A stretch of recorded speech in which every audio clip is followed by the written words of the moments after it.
देते रहेंगे कि जो काफिला है वो पहुंच चुका है नहीं पहुंच चुका है, जो भी चीज़ें होंगी आपसे पूछते रहेंगे। लेकिन हकीकी आज़ादी मार्च का खौफ वजारत दाखिला ने इस्लामाबाद रेड जोन में तोसी करते हुए अवामी आबादियाँ भी शामिल कर ली हैं। रेड जोन कितने किलोमीटर और किन किन इलाकों में किन किन मेन शाहराहों तक बढ़ा दिया गया है, इस जायज़ा लेने के लिए सरकारी नक्शे की मदद से डिप्टी ब्यूरो चीफ बोल न्यूज़ इस्लामाबाद अली शेर ने पुराने और नए रेड जोन पर मबनी रिपोर्ट तैयार की है। पहले रिपोर्ट देख लेते हैं, फिर गुफ्तगू का सिलसिला आगे बढ़ाएंगे। मैं इस वक्त रेड जोन को जाने वाले एक अहम रास्ते यानी सरीना चौक से पहले मौजूद हूँ। मैं इस वक्त जना एवेन्यू पे मौजूद हूँ और जना एवेन्यू का ये चौक जो है इसको एक्सप्रेस चौक कहते हैं।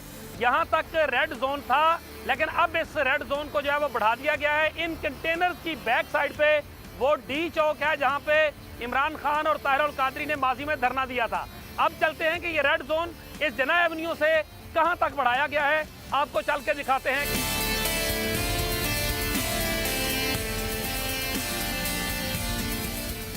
मैं इस वक्त जना एवेन्यू पे मौजूद हूं और ये नीचे जो सड़क है ये फैसल एवेन्यू है। जना एवेन्यू का ब्लू एरिया देखा जा सकता है।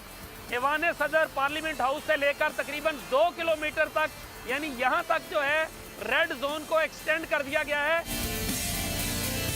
फैसल मस्जिद से लेकर इस खैबर प्लाजा चौक तक और इस खैबर प्लाजा चौक से लेके 0 पॉइंट तक और फिर 0 पॉइंट से लेकर सरीना चौक, इसी तरह से मार्गला रोड, डी चौक और इस जो सफारती इलाका है उसकी बैक साइड पे कैज़र यूनिवर्सिटी, बरी इमाम रोड तक रेड जोन को तोसी दे दी गई है। इसका मतलब है कि आने वाले दिनों में इन आबादियों में सिक्योरिटी फोर्सेज के बायस इन आबादियों में लोगों को मुश्किलात का सामना होगा।